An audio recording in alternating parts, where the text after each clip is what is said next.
The Tale of Pip and Squeak by Kate Duke.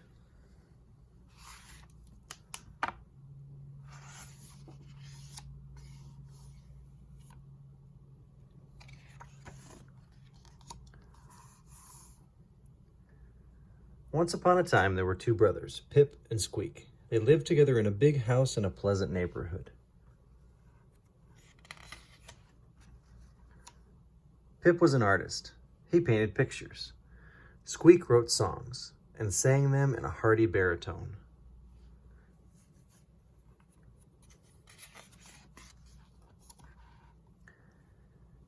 Squeak and Pip had lots of friends, but they were not friends with each other.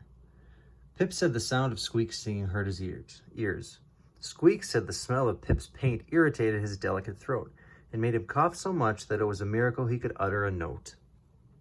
So Pip stayed in his studio at one end of the house, and Squeak stayed in his music room at the other end. And the very big room in the middle stayed empty, except for one day every year.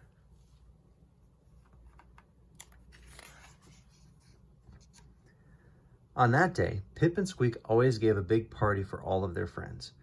The brothers would work for days getting ready. They cleaned, they shopped, they baked, they decorated. Squeak always made his special recipe of hogberry nog. And Pip always made his special recipe of hogberry nog. Squeak said his was the best in the universe. Pip said his was the best in the universe, plus 50 miles outside it.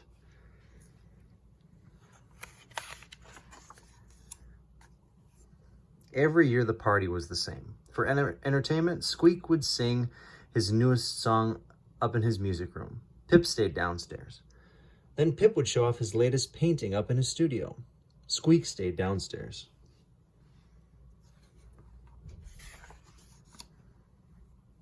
But one year, something new happened.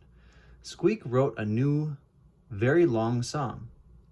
It was his longest song ever. "I'm going to sing it in the big room," he told Pip. "And I'll stand on a real stage. And I'll be the star of a party." "No fair," cried Pip. He ran upstairs and started painting some new pictures. They were his biggest pictures ever. Soon there was no more room for them in the studio.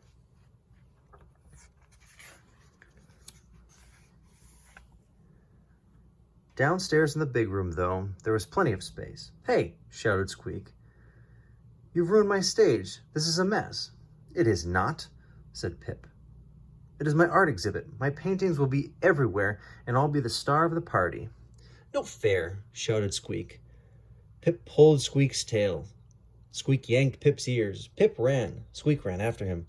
Back and forth, up and down, and around they went. Suddenly, Pip tripped. Squeak slipped.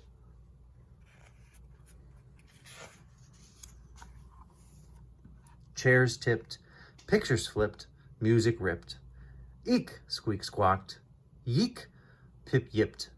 "Oh, gee," Squeak pipped. "Yikes," yelled Pip. "Hey, look at me," Squeak squealed. "Whoopee," Pip squeaked.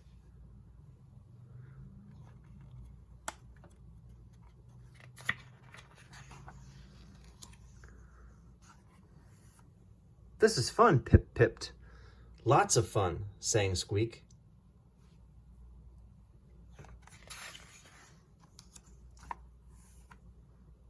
But when it was all over, the big room was a mess, and the brothers were in big trouble because the party was the next day. Together they looked at what they had done. "I have an idea," said Squeak. "I have one too," said Pip. "I bet mine's better than yours," said Squeak. But it wasn't. It was the same idea.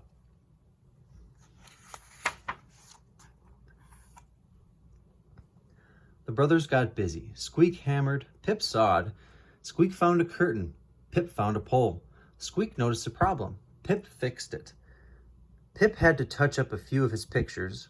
Squeak watched him, and he did not cough once. Squeak needed to practice. Pip stayed and listened, and his ears felt just fine. By the end of the night, everything was ready.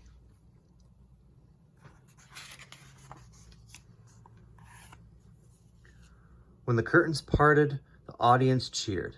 Never had Pip's pictures looked so beautiful or so big. Never had Squeak sung so magnificently or for such a long time.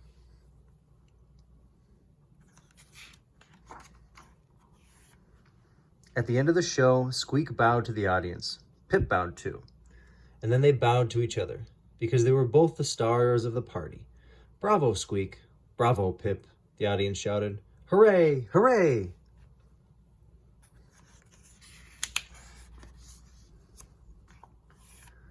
The evening was a triumph.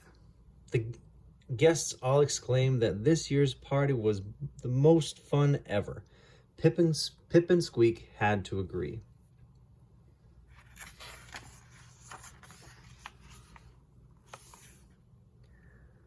Although Squeak still said that his hogberry nog was the best in the universe. And Pip still said that his was the best in the universe, plus 50, no, 100 miles outside of it.